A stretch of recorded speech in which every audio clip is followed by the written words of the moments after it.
انت من دلوقتي عدو يا فهد. يا فهد!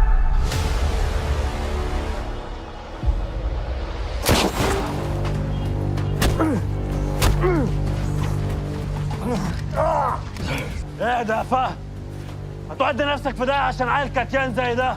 الو، عايزه ابلغ عن جريمه قتل كانت هتحصل. نعم، انت ايه اللي جابك هنا؟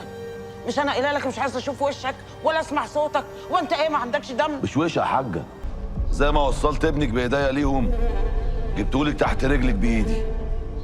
اعملي فيما بدالك. ايه رايك بقى في الهديه الحلوه دي؟ خدي بطار ابنك، ما ياخدكيش بيه شفقه ولا رحمه. ده اللي قتل ضياء، اقتليه. قريب قوي ابعت لك ابوك يونسك في دفنتك.